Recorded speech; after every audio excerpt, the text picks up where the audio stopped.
భద్రాద్రి కొత్తగూడెం జిల్లా అశ్వరావుపేట అక్క ఎలా ఉన్నావు అంటూ మహిళా పారిశుద్ధ్య కార్మికులను మంత్రి పొంగులేటి శ్రీనివాసరెడ్డి ఆప్యాయంగా పలకరిస్తూ యోగక్షేమాలు అడిగి తెలుసుకున్నారు. భద్రాద్రి కొత్తగూడెం జిల్లా అశ్వరావుపేట నియోజకవర్గ కేంద్రంలో గురువారం రెవెన్యూ సమాచార గృహ నిర్మాణ శాఖ మంత్రి పొంగులేటి శ్రీనివాసరెడ్డి స్థానిక ఎమ్మెల్యే జారే ఆదినారాయణతో కలిసి మార్నింగ్ వాక్ చేశారు.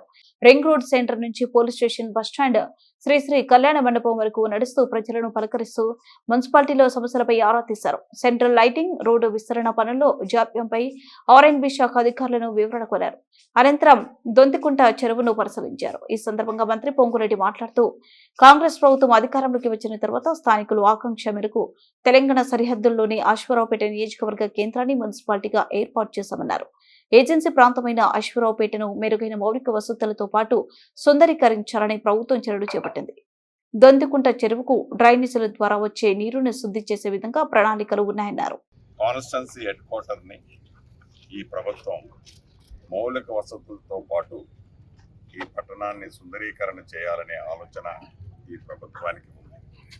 విడతల వారీగా ఈ డెవలప్మెంట్ యాక్టివిటీస్ చేసే దాంట్లో భాగంగా ఈరోజు మార్నింగ్ వాక్కి గౌరవ స్థానిక శాసనసభ్యులు ఆదినారాయణ గారు, ఉన్నతాధికారులు, అదే రకంగా స్థానిక నాయకులు అందరం రావడం జరిగింది.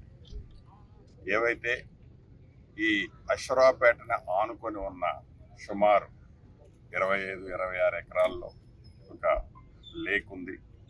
ఆ లేక్తో పాటు టౌన్ నుంచి వచ్చే డ్రైనేజీని ప్యూరిఫై చేసే సిస్టమ్ గురించి, దాంతోపాటు ఈ టౌన్లో ఉన్న అనేక చిన్న చిన్న గల్లీలు, ఇతరత్ర డ్రైన్స్, ఇతరత్ర సమస్యలు ఉన్నాయి. మెయిన్ రోడ్డు కూడా ఇప్పుడే ఈ ప్రభుత్వం వచ్చిన తర్వాత సెంట్రల్ డివైడర్ ఏర్పాటు చేసి లైటింగ్తో పాటు సుందరీకరణ మెయిన్ రోడ్లు కూడా చేయడం జరుగుతుంది.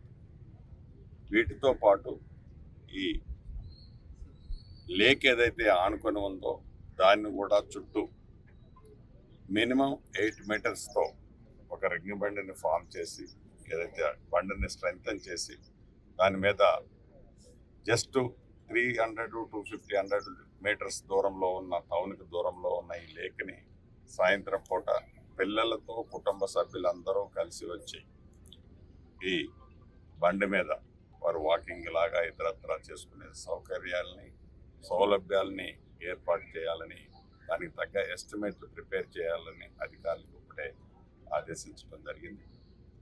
ఏది ఏమైనా తప్పకుండా గిరిజన ప్రాంతంలో ఉన్న ఈ కొత్త మున్సిపాలిటీ అశ్వరావుపేట పట్టణాన్ని స్థానిక శాసనసభ్యులు ఆదినారాయణ గారి చొరవతో, స్థానిక నాయకుల కోరిక మేరకు ఈ ప్రభుత్వం ఒకేసారి కాకపోయినా విడతల వారీగా అన్ని మౌలిక వసతులతో కూడుకున్న సుందరి పట్టణంగా